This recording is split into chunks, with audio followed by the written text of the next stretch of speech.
যে সমস্ত ফ্লোরে আগুন লেগেছে, বিশেষ করে 4টি ফ্লোর খুব বেশি ক্ষতিগ্রস্ত হয়েছে। 8, 9, 7, 6 4টি ফ্লোর বেশি ক্ষতিগ্রস্ত হয়েছে এবং সেখানে সিআইডি এবং ফায়ার সার্ভিসের যারা বিশেষজ্ঞ ফরেনসিক টিম তারা সেখানে তদন্ত করে দেখছে এবং ওখানে আপাতত সর্বসাধারণ বা যে কোনো সাধারণ মানুষের প্রবেশাধিকার সংরক্ষিত করা হয়েছে তাদের তথ্য প্রমাণ সংগ্রহের জন্য। বাংলাদেশের হৃৎপিণ্ড হিসেবে খ্যাত সচিবালয়ে এই ধরনের একটা মর্মান্তিক দুর্ঘটনা ঘটে গেল। এটি এমনিতে কোনো দুর্ঘটনা নাকি কোনো মানব শ্রেষ্ঠ পরিকল্পিত ষড়যন্ত্র, সেই বিষয়টি খতিয়ে দেখতে হবে। আমরা অনেক দিন ধরেই দেখছি যে এই সরকার দায়িত্ব নেওয়ার পর থেকেই দেশকে অস্থিতিশীল করার জন্য এবং সাম্প্রতিক সময়ে সরকারকে ব্যর্থ করার জন্য নানান ধরনের তৎপরতা লক্ষ্য করা যাচ্ছে। সচিবালয়ে আগুন এবং আগুনের যে ধরন, আসলে যেগুলো আমরা ভিতরে গিয়ে দেখলাম, বিশেষ করে আপনার একাধিক জায়গা থেকে আগুনের বোধহয় সূত্রপাত এক জায়গা থেকে না 2 জায়গা থেকে, সেটুকু তো এখনই সুনির্দিষ্টভাবে বলা যাচ্ছে না। তবে দেখা যাচ্ছে যে বিভিন্ন জায়গা থেকে আগুন লেগেছে, তার একটা আলামত লক্ষ্য করা যাচ্ছে এবং যেভাবে আসলে আগুন লেগেছে তাতে বা আগুনের যে ধরন তাতে আমাদের কাছে মনে হচ্ছে যে স্বাভাবিক ঘটনা না, এর পেছনে ষড়যন্ত্র থাকতে পারে।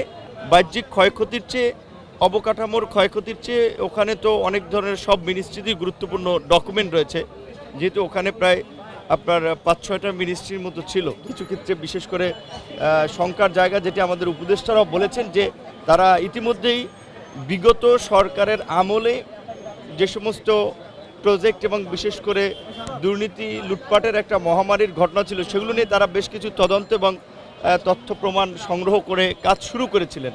তো দেখা যাচ্ছে সেগুলো প্লাস হচ্ছে বর্তমান সরকারেরও এই অল্প সময়ে নেওয়া গুরুত্বপূর্ণ সিদ্ধান্ত এবং কাজ, সেগুলোর যদি আপনার এই গুরুত্বপূর্ণ ডকুমেন্ট নথিপত্র, এটাই হচ্ছে বড় ক্ষতি। ধরেন বিল্ডিং একটা নষ্ট হলো, বিল্ডিং একটা করতে পারবে, বিল্ডিংয়ে আর কয় টাকা যাবে। এই ঘটনা কিন্তু আমাদেরকে আরও একটা, আমি মনে করি আমাদের সামনে একটা চোখ খুলে দিয়েছে এবং আমাদের একটা শিক্ষণীয় বিষয় হচ্ছে যে এই ফাইলগুলো আমরা যেভাবে আপনার অ্যানালগ পদ্ধতিতে হ্যান্ডেল করি, এখন এই ফাইলগুলোকে সম্পূর্ণ বিশেষ করে সরকারি এবং গুরুত্বপূর্ণ নথিগুলোর ডিজিটালাইজ করা এখন সময়ের দাবি। সচিবালয়ের মতো জায়গার আগুন নেভাতে যদি এত ঘন্টা লাগে, এইখানে ফায়ার সার্ভিস ছুটি থাকলেও এখানে তাদের তো আধুনিক প্রযুক্তি ব্যবহার করা উচিত এবং সচিবালয়কে যদি মুহূর্তের মধ্যে 2-1 ঘন্টার মধ্যে যদি পরিস্থিতি নিয়ন্ত্রণ করতে না পারে, তাহলে তো এটা তাদের যে দুর্বলতা, তারা যে এখনও অ্যানালগ সিস্টেমে পড়ে আছে, এটা তার প্রমাণ। তো আশা করি সরকার এই ঘটনার থেকে